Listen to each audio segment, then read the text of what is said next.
Okay, I have 5:30. Good afternoon, council. Thank you for being present. We'll call this meeting to order. Effective 5:30 p.m. Please do roll call. Mayor Rodham. Present. Mayor Pro Tem Perry. Here. Councilmember Caffey. Here. Councilmember Willie. Here. Councilmember Oliveris. Here. Councilmember Starnes. Councilmember Melton. Here.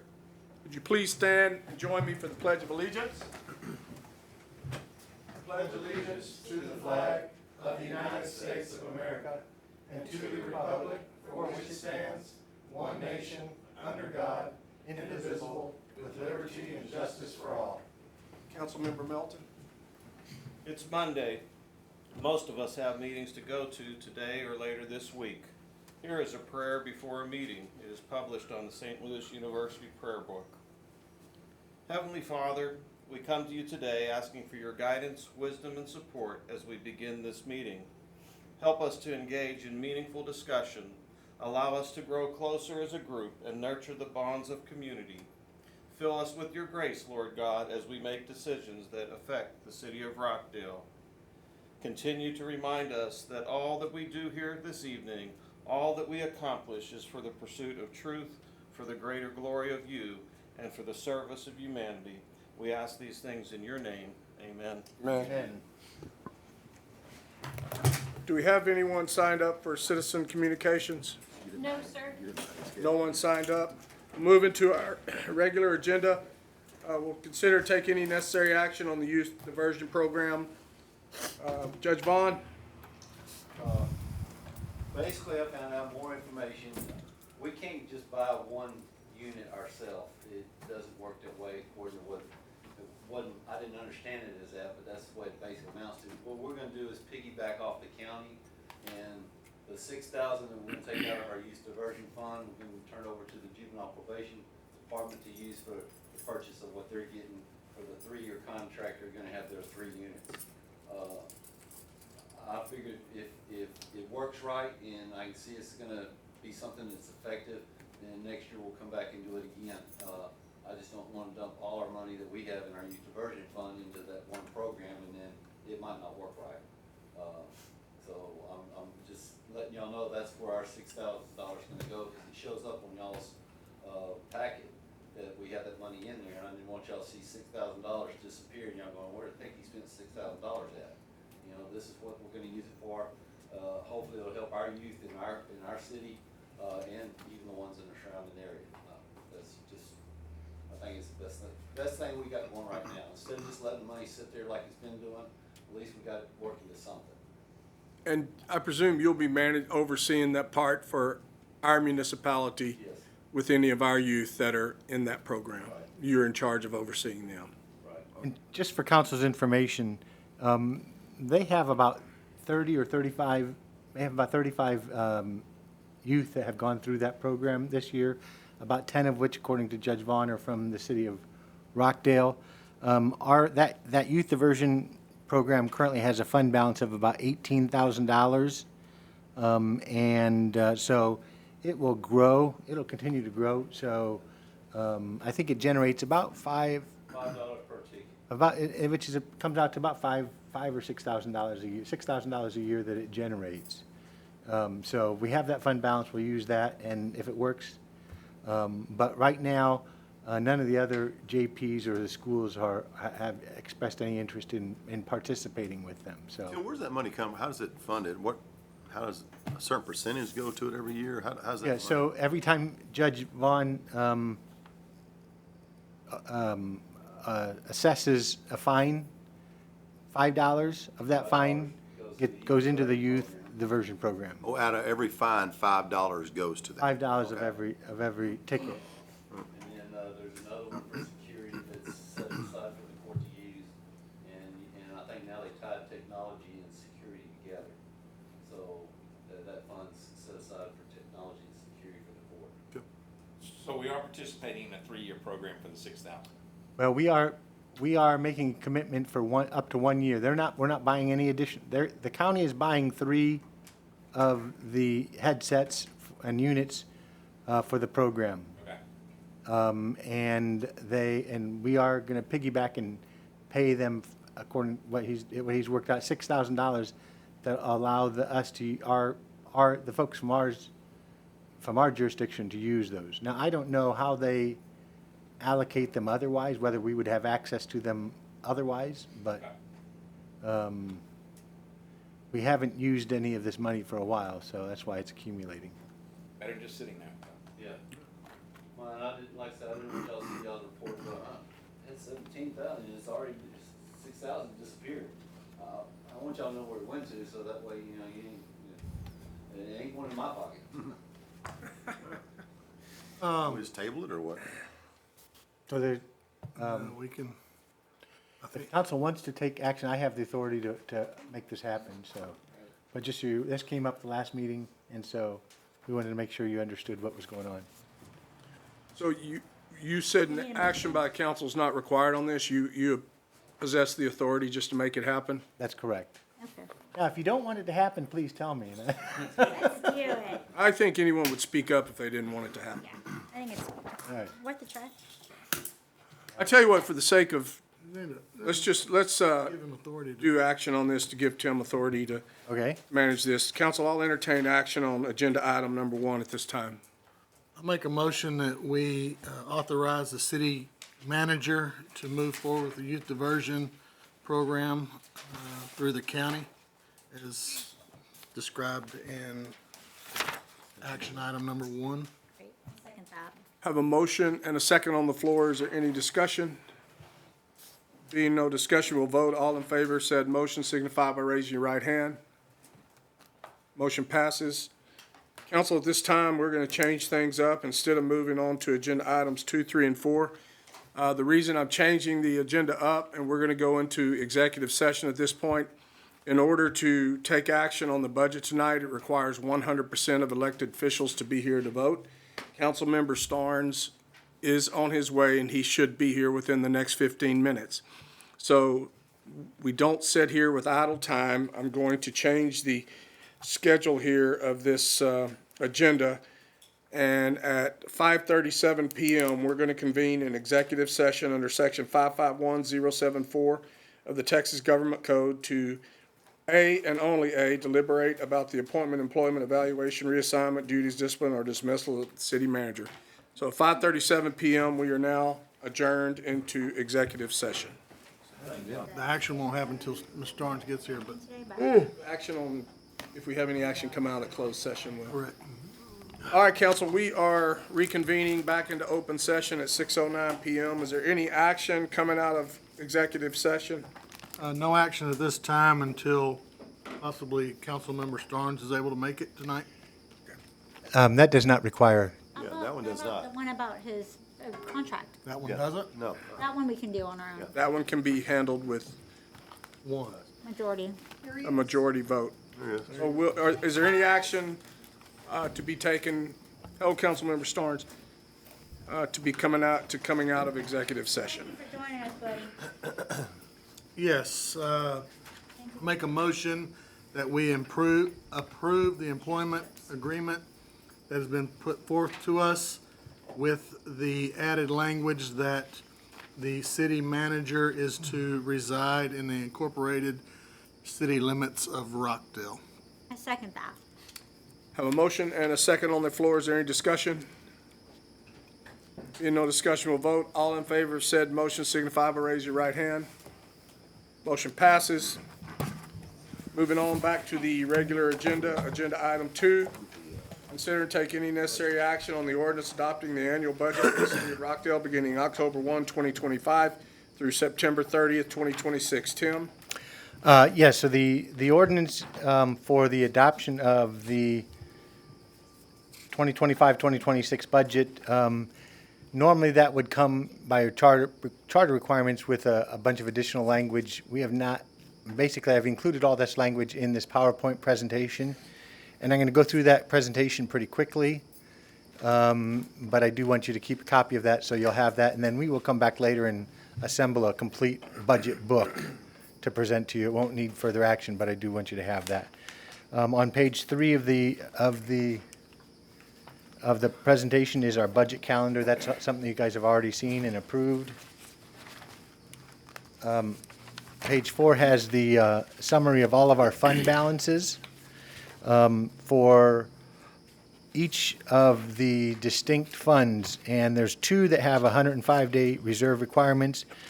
They're in blue, the general fund, 105-day reserve balance, reserve fund is $1,647,793.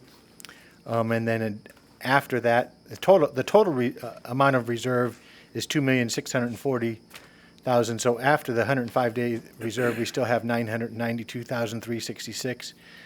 In the enterprise fund, there's a total of $2,470,000. 105-day reserve is $1,002,000, which leaves a fund balance over and above that of $1,468,209. All of the other funds, including the general fund, debt service, all the way down through the drinking water state revolving fund, Texas Water Development Board, most all of them carry a fund balance. We are closing out the Parks Grant and Donation Fund and moving that into the Bridge Park Firemen's Memorial CIP fund. And that's going to start out with a fund balance of $240,000 because of the bond issue. And then I anticipate a fund balance of $337,000 in there at the end of next fiscal year. And that does not include the grant funds that we applied for. So if when we hear about the grant fund, we'll do a budget amendment to add those funds into this fund balance. But I included $20,000 out of this year's budget to do some planning, engineering, and that can still be used as part of that project. The CIP for streets reconstruction starts out with $1,020,000. That's from the tax note. We're planning to use about a little over $500,000 in the current year, and so we'll still have $600. We'll still have $530,000 in that restricted fund balance as of the end of next year. That will accrue interest, and so all of these funds will accrue interest, and that interest that it accrues will stay with that fund, with those funds. And your fund balances, estimated fund balances, those don't include estimated accrued interest, is that correct? It does. Okay. So each fund balance is tracked separately, and interest that is generated by those fund balances stays with that particular fund. Okay. So That's how you go from 530 and 530, $1,020,000. Is that correct? that's correct. Okay. Tim, And then, yeah. I'd like some clarification. On the library fund, it reads $46. Is that enough to sustain the library?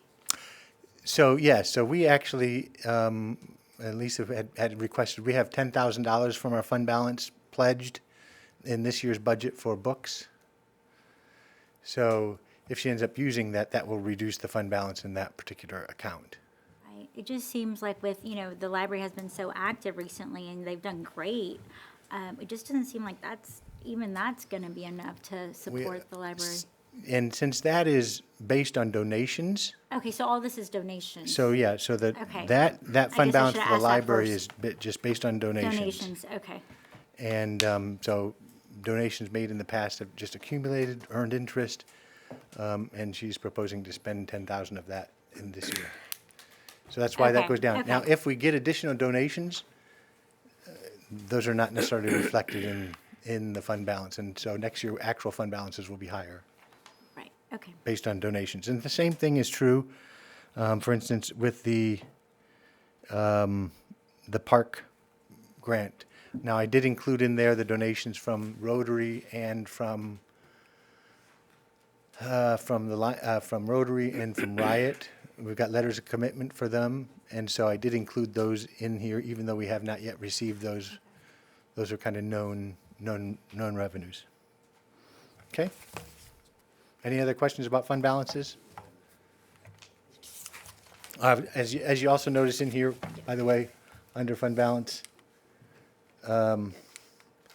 the CIP for the RFD vehicle, the vehicle CIP fund. We're putting $100,000 in this budget, so that will carry forward.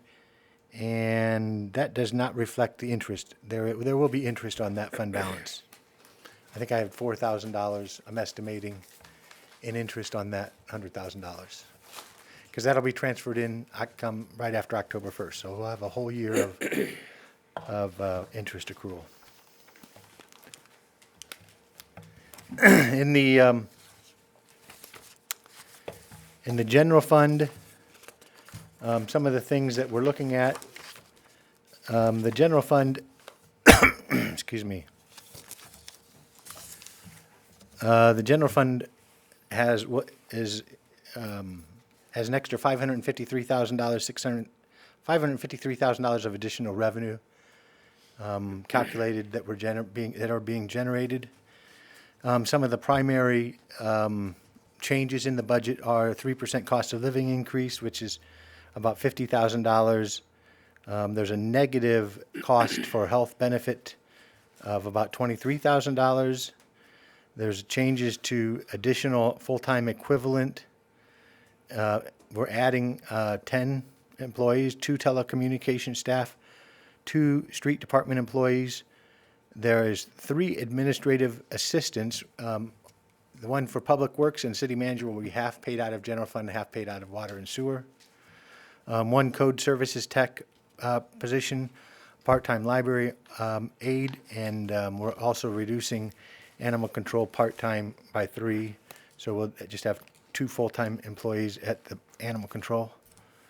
And the finance clerk is also paid half out of water and sewer, half out of general fund. There are, we have the camera systems in here for $150,000, new lease on a truck for development services, and the 800 megahertz radios that we entered into an agreement with the county at a cost of $27,700 a year. That is added to the budget. Other changes, all of our TML insurance and legal fees were consolidated in the admin budget. All of the general fund TML and legal fees were consolidated in the admin budget. The Patterson Center expenses were moved to hot funds. The emergency services ambulance costs were taken over by the ESD, so that $40,000 expense is going away.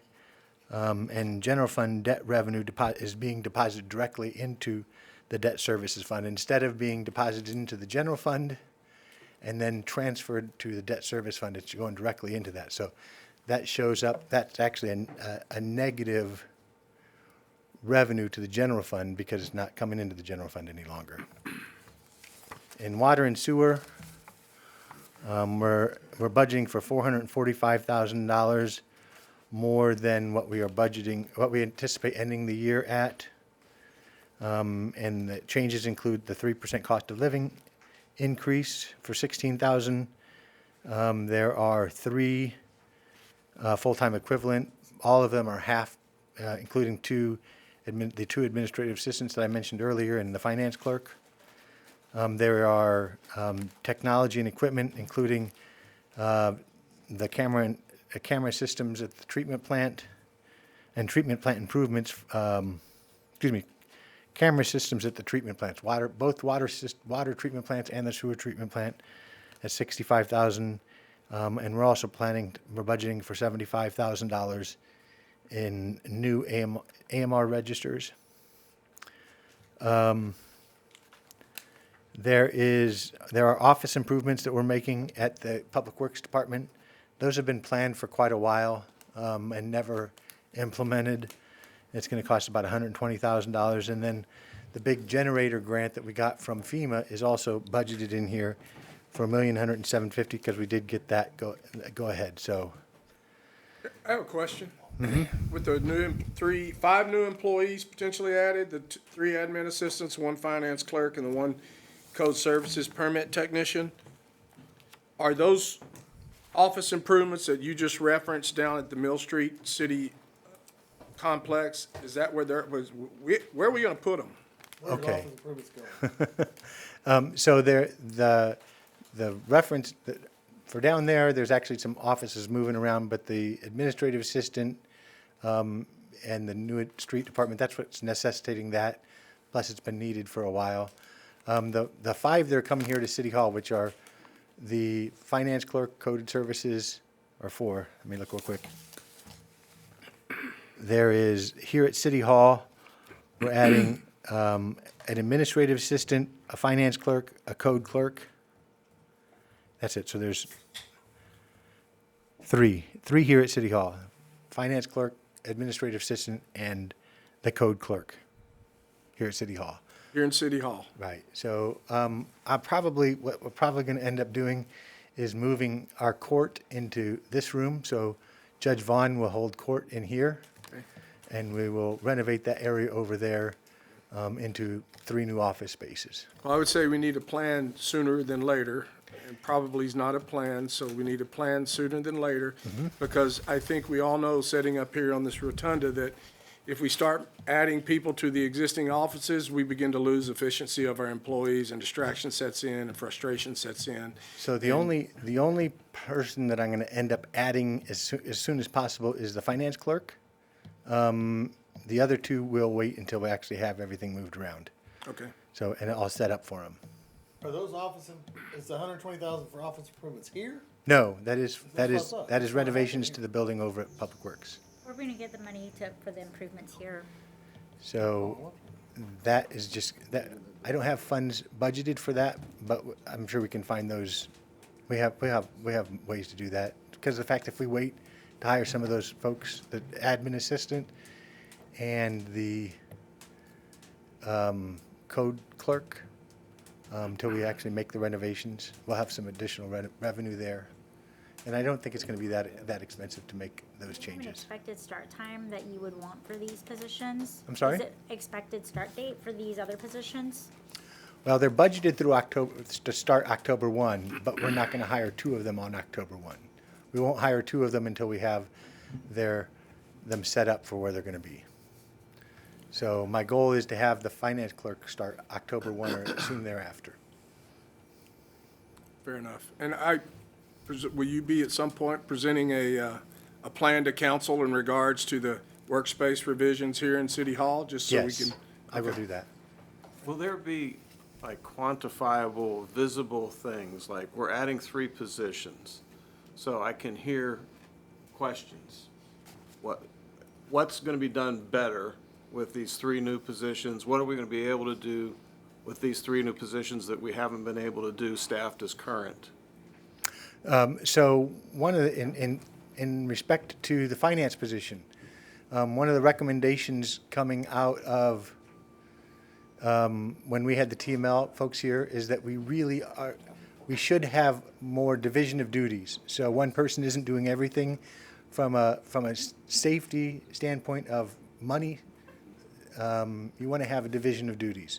So that's what's going to come out of that. You know, that is going to become that's going to become a lot more efficient and also provide the safety and cross that we need, that we're required to have. From a code enforcement standpoint, I think that the plan is that we're going to be able to actually do more in the way of code enforcement. And, you know, with all of the new development that is happening, it's making Ben's job even more and more busy. I know that there's been discussion about some ordinances that we haven't been able to pursue as aggressively as we'd like to, like the tire ordinance, the vacant structure ordinance, and there's a couple more like that'll give Ben more time to more aggressively pursue those. As far as an administrative assistant, that would be primarily to take some of the workload off of me from just the daily, my daily responsibilities. And it is, I can't tell you, if you've seen my desk, the stack of paper and filing that I haven't been able to do, and help me be more organized to be able to present better to council. Thank you. I don't ask out of doubt. I just ask because I know we will hear the questions. you know, we're adding these positions, what is it doing? And it helps me then to be able to respond in an appropriate way. You know, from the telecommunications, we're adding 2 new telecommunicators, which are dispatchers. And, you know, when I asked, we had a conversation with the chief about, do we want to add more officers or more dispatchers? Because we're planning to do that. And he said, really, we need to add the dispatchers, because right now, we only have 1 dispatcher per shift, and they're working a ton of they're still working overtime, a lot of overtime. And, you know, there are times when that person is extremely busy. When they need to use a restroom, they have to call for a patrol to come into the office to relieve them so that they can actually use the facilities. Because you have to be there to answer the phone 24/7. And I've said this before, and I'll continue to reiterate it. If you think that's an easy job, go try it. It's one of the hardest jobs that our municipality has. Very high stress. That role of dispatcher communications officer. It's stressful, it's hard, it's nonstop. And those ladies and men that do that job, I'm very thankful for them, and they deserve additional employees to support them. Right. And I would say there are times when it's slow and then they're not very busy, but when they're not, it's too much for one person to handle. And that's the critical time. And that's when mistakes can happen if you don't have the adequate provision service. I've never been in a city that has had a single dispatcher on staff, just one staff. There may be one on duty because of someone calling in sick or, you know, something that happened, but there's always 2, there have always been 2 scheduled. And adding 2 doesn't get us there completely. It only, because right now we have how many shifts? We have 4 shifts. So this will add 1 person to 2 of those, so there will be 2 shifts where there's still only 1 person. So as the city can, you know, we'll try to staff the busiest shifts, whether that be the night shift or the day shift, or maybe they'll work a swing. It's the busiest times of day, so we'll do 2-hour shifts, midday and work like a 2 to 2.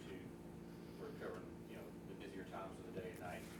And we'll have 2 dispatchers on duty at that time until we can find the money and whatnot to have 2 dispatchers on each shift. And we have the equipment and stations to staff 2 people, so. That's a good question, Councilmember Melton, thank you.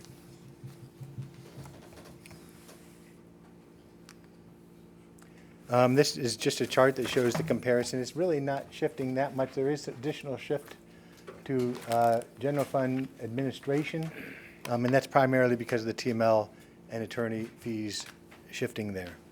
I did not mention also I didn't go through all the enterprise fund changes. I did want to mention the fact that we have $65,000. Oh, I had to mention that. We have. We're also planning to do some sewer planning, some water and sewer master plan, and so we can establish impact fees.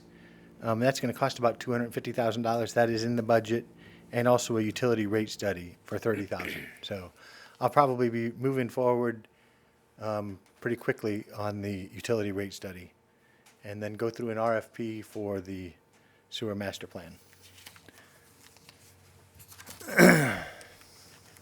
This just shows the comparison of the expenses from where we project to end the year to where we are proposing to budget for the year. And again, hopefully we have more money budgeted than we need and don't end up being short. This is a breakout of all of the costs by department, including the interdepartmental transfers.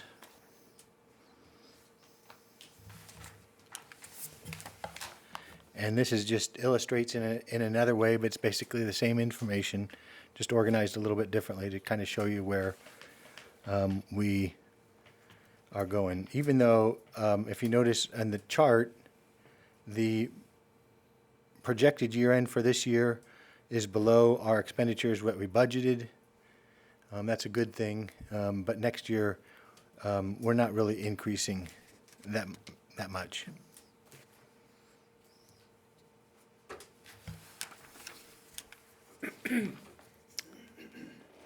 Here's revenue. 2023 through the proposed budget year. Property taxes, if you can, have actually gone up quite a bit over the last few years, which helps support what we're trying to accomplish. Sales tax has increased, but relatively slowly. Franchise has been pretty flat. Permits and fees over the last 3 years has gone up significantly. That's due to actual buildings being built. Fines and fees has increased slowly, and I would expect with additional officers on the street, we actually could beat this estimated number. And then interfund transfers, this reflects that as well. I found this is kind of an interesting slide for you all to look at. This is where the assessed values in the city of Rockdale have been. So from our net taxable after exemptions in 2020 was only 226 million, almost 227 million, and that has nearly doubled to 427 million. So we've had good growth, and I did a projection of it's basically a 5% growth after that. I think that's actually pretty conservative. And the next slide shows where our tax rate has actually been. You know, so back in fiscal year 2020, we were at 0.91 cents.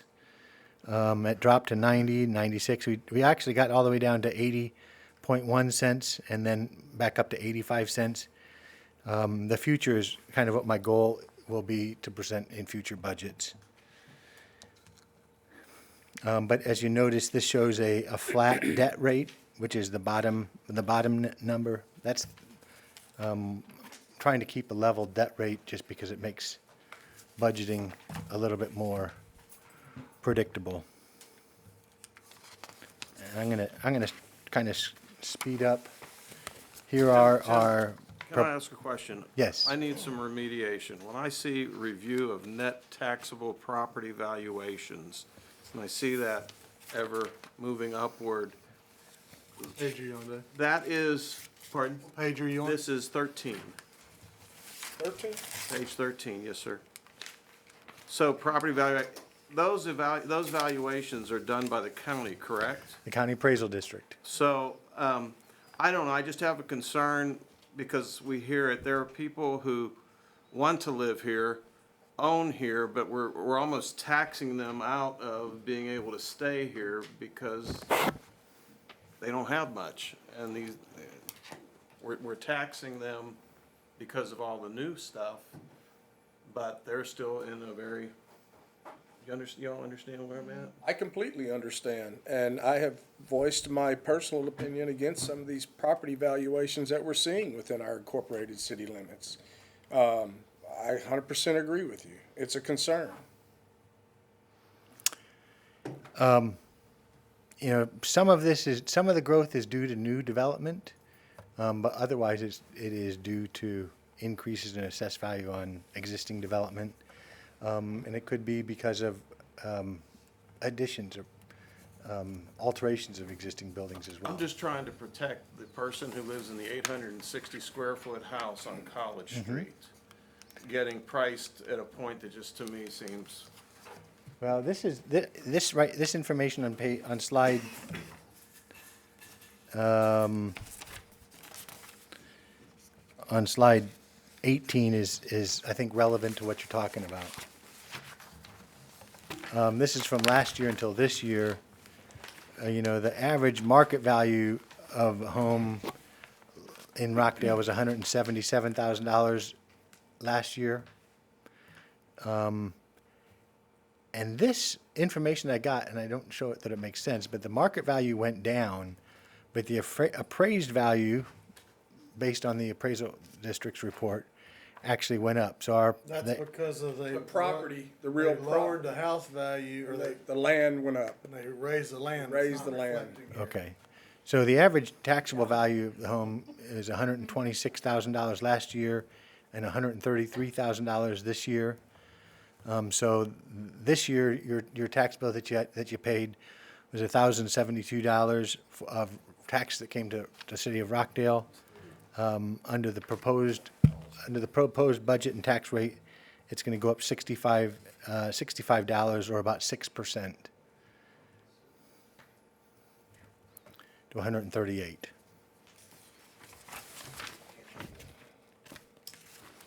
And by the way, I skipped this one, but this is the general fund sales tax, kind of where we've been at.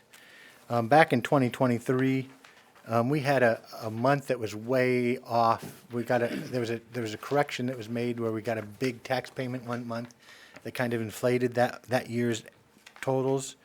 But if you look at a trend line and take it from 2021 following through 2024, and then what we're projecting in what we project to end the year at in 2025, and then where we're proposing 2026 to be. We are going to be getting Dollar General. That's actually a pretty good sales taxpayer. And AutoZone will be a new sales taxpayer. So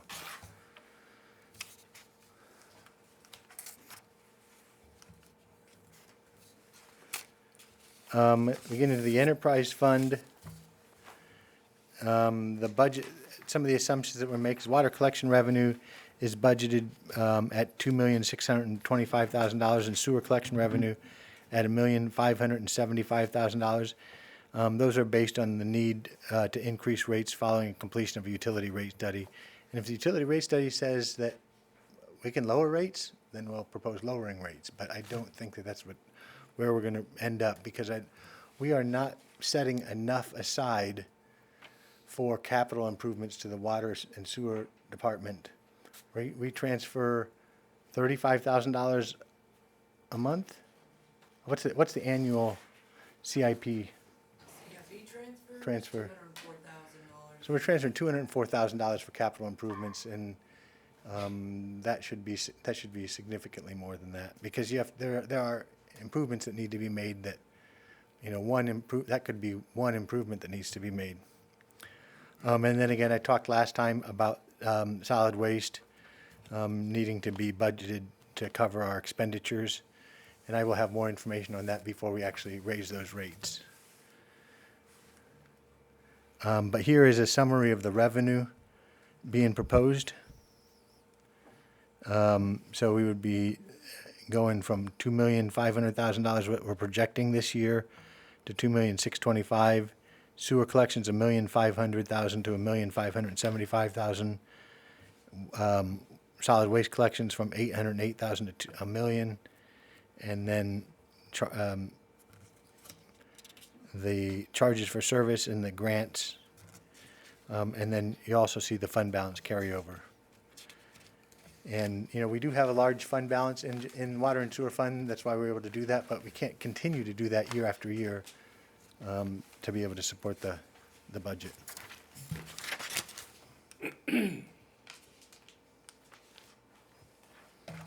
And here is kind of the total expenditures in the enterprise fund.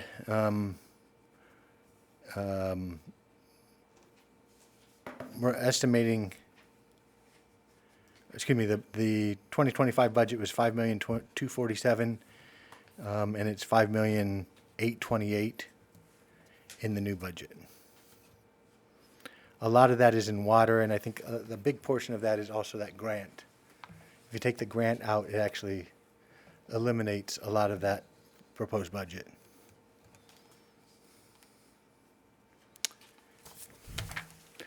Getting into debt. General fund debt, this is where we stand. On all of our general fund debt, this includes the tax note.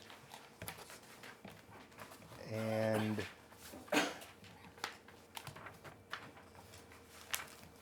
this does not, I don't have it in here, but our total annual general fund debt payment is going to be $705,000.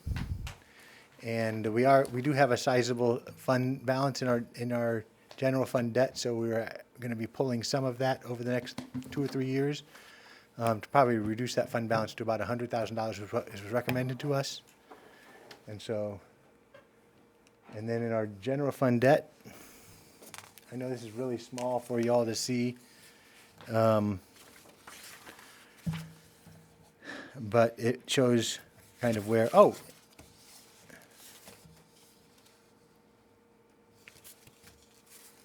This is actually the general fund debt, so it kind of shows where our annual debt payments are going to be. For 2026, our total principal is 540, and then interest is 142,000.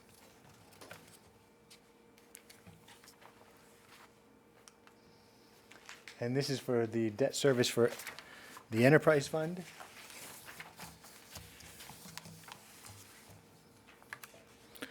We have 1, 2, 3, 4, 5, 6, 7, 8, 9, 10 issues that we're paying for. And does this include the loans? Are you talking about Texas Water Development Board? Yes. Yes, those are actually certificates of obligation. It's Okay. 2020 A through D. A through D are the big ones that we issued a few years ago for the wastewater treatment plant and the water line replacement program. This is the one that's really, really small, and I apologize for that. But it gives you the same information for each individual debt, including what the annual debt payment is. And our annual debt payment in the upcoming budget for water and sewer is about a little over $1.2 million.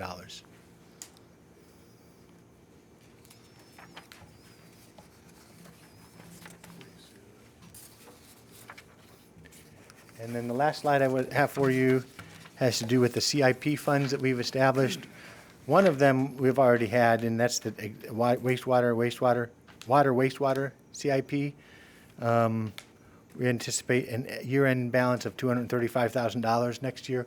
We are putting money into it, so there's revenue coming into this fund because it's being transferred from the water and sewer department, and it's also generating interest. We had actually nearly zeroed this out this year for the the sewer line relocation project on Main, Ackerman. 487. Yeah, 480, yeah. You know what I'm talking about? The sewer line project, okay. So that almost got zeroed out. In this year's budget, I don't have anything budgeted to be spent out of this, so it'll accrue. If we come up with a project that needs to be done, we'll come to you for a budget amendment to actually spend some of that money. We do have the $104,000 estimated in year-end fund balance for the vehicles, and $610 for the street reconstruction, and $398 for Fireman's Memorial Park, and that doesn't include the grant. So,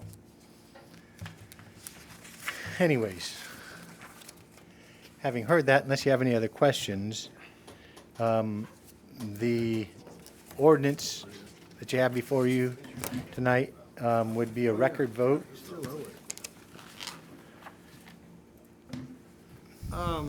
On page 12, in the general fund revenue. Of the spreadsheet, of the fund, of this? Yes, sir. Okay. I'm just trying to understand, like, fines and fees, it says 141,000. Is that, fines and fees from the police department and, Code enforcement? code enforcement? Yes, that's all citations issued, processed through the court. What percent, guessing, is that collected? Is that That is what, 141 if we collect 50% or 80%? that 141 is estimated based on what we will collect. So it's not what we have collected. It's not, so in the past, if you look at the years past, 2023, we actually collected 116,000, and in 2024, 141,000. The current budget for 2025 is 123,000 is what we budgeted. We actually are gonna end up with about 137, so we're actually collecting more than we estimated. But it's based on past percentage of what you've collected? That's Yes. not- I understand how the number ends up there. My question is, if we're writing $200,000 worth of fines, is 141 what we're collecting? What percentage are we able to collect versus not being able to collect? That is, I don't know what the percentage that we're estimating that based on. That was just an estimate that came out of the court on what their revenue would be generated, that they would collect in this next year. And I don't know whether that is based on an expectation that we're gonna be writing more citations because we have more officers and we're not as understaffed. The increase of that. And those, I mean, from a citation standpoint, that number is not something we shoot for. It's not, it is, we just try to guess what we actually will end up with. But it's kind of based on a growth pattern that we're seeing in the court. Do we have any idea if Ben writes 50 citations, are we able to collect 50 of them, or are we collect half of them? That's where I'm trying to figure out. What is our collection rate?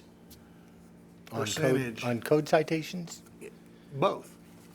Is he writing $200,000 worth of ticket and we're only collecting 71? We got a problem on the collection side, not on the writing side. That's what I'm trying to figure out. I don't have an Because when you answer. do that math, that's not very many tickets.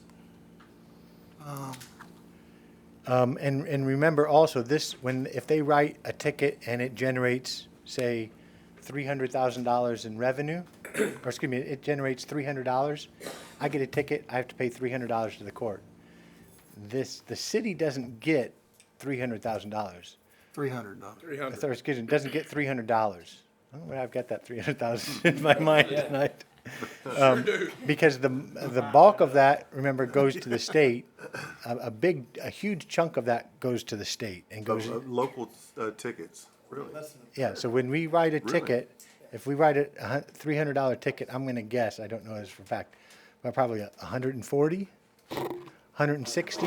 We had this discussion a couple Goes of to years the ago. state. It was way lower than that. $5 goes to the youth diversion program, $5 or $10 goes to the court technology, $5 or $10 goes to the court, goes to the various restricted funds. So in the end of a $300 ticket, we might get $80. Barbara, did you wish to say something? I was just gonna supplement, having worked in the court Ah. system, I'll offer my thoughts. A ticket is separated into fine and court costs. You usually have, what he's been telling you that you would get into your coffers are simply the court costs. There is a fine. That is, part of that is what is sometimes used to bargain with, I'll say, or to work with a defendant, and sometimes it's not. Sometimes you can go with, if they just go, yeah, I'll just pay the fine, I'll pay full fine, I just want it off my record. That's what we would call like a deferred, That's a deferred adjudication. You keep all of that, right? you would keep that fine. In a in a deferral, does any of that go to the state? Yes, you still have court costs. You still have the court costs, and so there's gonna be a chunk. It's gonna be probably about 2/3 of that goes to court costs. And then you have your 1/3, maybe a little over that is, for your actual fine. And then, there might be fines that are much heavier. It might be 2/3 of a fine, and then you still have your court costs. So the court cost isn't for our court, it's for the state? A lot of it goes to state, yes. It goes, So you're working hard for the state. Yeah, we sure are. You're working harder for the state than you are for us. I thought that was the whole point of the deferred adjudication. Is that larger portion didn't go to the state. It remained in the city that's part of it. You want to try and keep, on the deferred part. you're just trying to see, so you're a municipal court, so the guiding light there is to see that justice is done, Right, whatever that is. right. So Some of it, yes, there's portions of it that, there's a larger chunk that's gonna go to the city, and then there are some where it's a losing proposition, and most of it's going to go to the state, and you're only going, we had a trial here not too long ago. The jury trial actually granted a very small fine, and there was court costs that were much, much larger that when added on. I mean, the fine itself was very, very small. Like $5, $10? Yeah, it was ridiculous. And I mean, it, from that standpoint, I mean, while it was a win for me, it was a loser for you all. And I'm being dead honest with you in the sense of the amount of cost it took for Paula to put that court, that jury and all of that sort of thing together. Someone once told me the worst was defensive driving for the city. Defensive driving, you hardly get It any, is. you don't get anything. It's not much. I might have had a ticket or two in my time. We don't ever ask those questions unless you're on the jury pool, and then I always ask those questions. Right, And I raise my hand because I've been there myself. right. We need to be. I will writing get, tickets. from an educational Let's standpoint, let's I got my stethoscope on. Go down Let's, to All Texas over there. get focused, let's get focused back on. so from an educational standpoint, I will put together a kind of a summary report of how all the revenue that comes in is broken down versus how much is come from all the tickets that are written through the police department, through Ben, what the total amount of tickets that are written, how much are actually issued through the court, and then how much are actually collected. Because that's another component of that. So for every $1,000 of tickets that are cited, people are issued citations for, we'll only get a portion of that actually through the court system awarded, and then a smaller portion of it are actually paid. And then everything that's paid, part of it goes every which direction. So I'll give you a breakdown of how that revenue looks. Thank you. Tim, thank y'all for this, you and your staff. I know y'all worked hard on it. Appreciate it. Council, any other questions? It looks like in 2031. All right, Where are you going with that? last page. Which page? It looks like we drop a lot of debt off in 2031. You still gonna be? General fund or No, I'm not enterprise gonna be fund? here. For debt for enterprise fund. Next to last page, isn't it? Yes, sir. 27.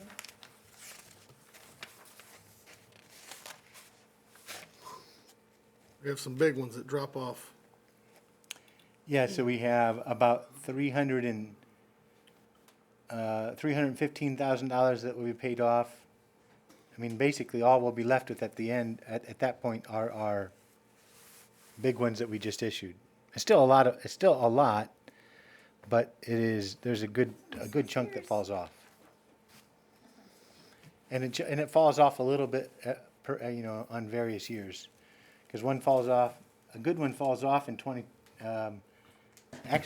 one fell off this year, Series 2016. Fell off this year. Next year, and then this is the last year for Series 2006. Then last year is the last year for Series 2012. And then we have two more that drop off, like you say, in 2031. Council, any other questions regarding agenda item number 2? Being no more questions, I will entertain action at this time on agenda item number 2. And it is to be a roll call vote. Will be a roll call vote.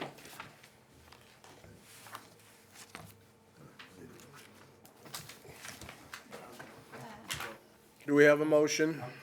I'll make a motion that staff recommends council, or I make a motion that we take staff's recommendation and approve the ordinance with a roll call vote for agenda item number 2.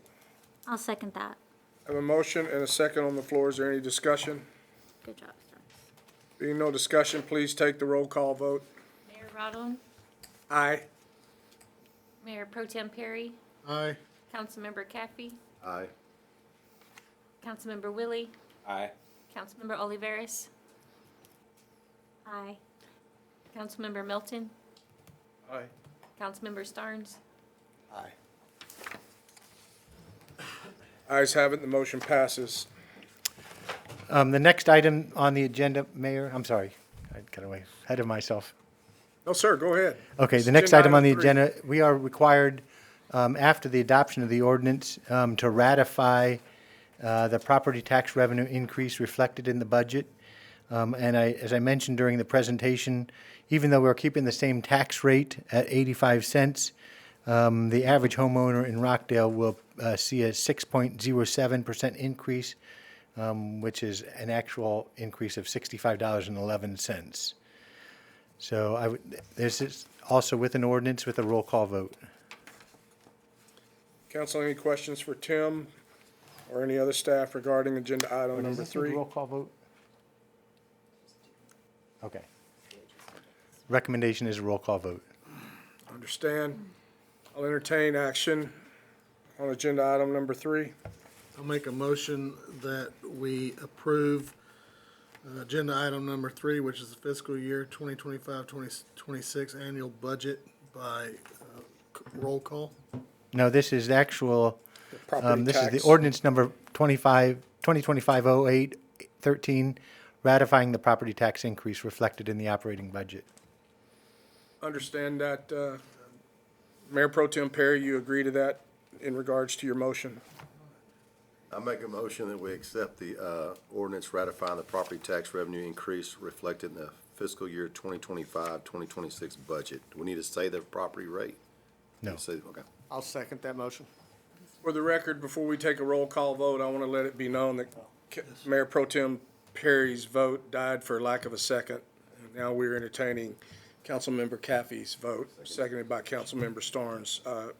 We'll conduct this through a roll call vote as well. For clarification, vote aye indicating you're in favor, or nay indicating you're opposed. Go ahead, please. Roll call. Mayor Rodham, Aye. Mayor Pro Tem Perry, Aye. Councilmember Caffey, Aye. Councilmember Willie, Aye. Councilmember Oliveris, Aye. Councilmember Milton, Aye. Councilmember Starnes, Aye. Ayes have it, motion passes. Agenda item number 4, consider taking any necessary action on the ordinance establishing a tax rate for the year, for the 2025 tax year. Go ahead, Tim. With the adoption of the budget and the ratification, next step is to actually adopt an ordinance establishing the tax rate. And I won't go into all the detail about, I think you all know M&O and INS, but the rate that is proposed, that was proposed previously was 88 cents. The budget that we're presenting to you tonight is based on 85 cents as we originally talked about. That has a M&O rate of 0.689943 and an INS rate of 0.6057. To adopt that rate, you need to use the specific language in red in the memo, and that is per state law, if you want to adopt that rate. And I will tell you, you can adopt any rate up to 88 cents, but anything less than what we have here, we would have to go back and amend the budget. So I recommend using the language in red. Council, I'll entertain action on agenda item number 4.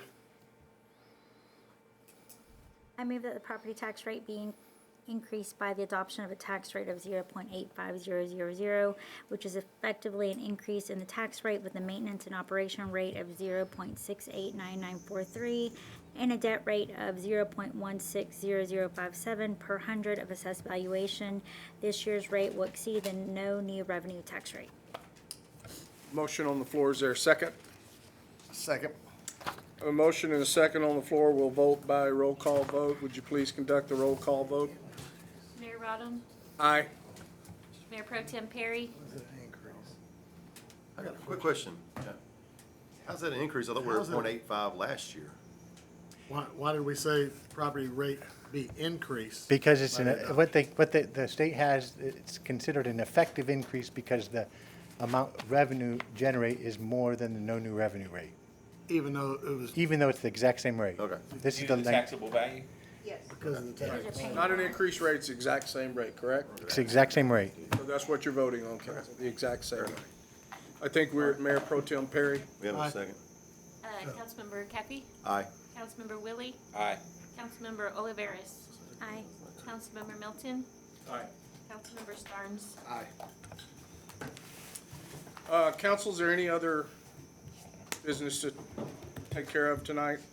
I do want to say, before I left to come to the meeting, my wife said I wasn't dressed like a mayor.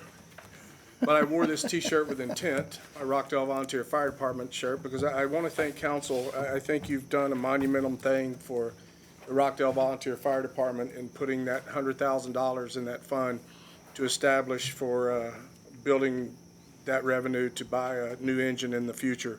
So that's a wonderful thing, and thank you. And I would also like to thank council for being a forward-thinking council. So many times we have to react in a reactionary mode, looking back and saying, I wish we would have, but you have become a forward-thinking council, and this budget reflects that, and your commitment to the 85-cent tax rate for our citizens reflects that, so thank you for your hard work, I appreciate that. And with that, unless there's any other business, I just have one quick question. Does the fire department have their monthly meetings on the same nights that we have on? they do. Their business meetings are on the second Mondays, they start at 7 p.m. Yes. Any other business to attend to? We are now adjourned at 7:03 p.m. Thank you all for y'all's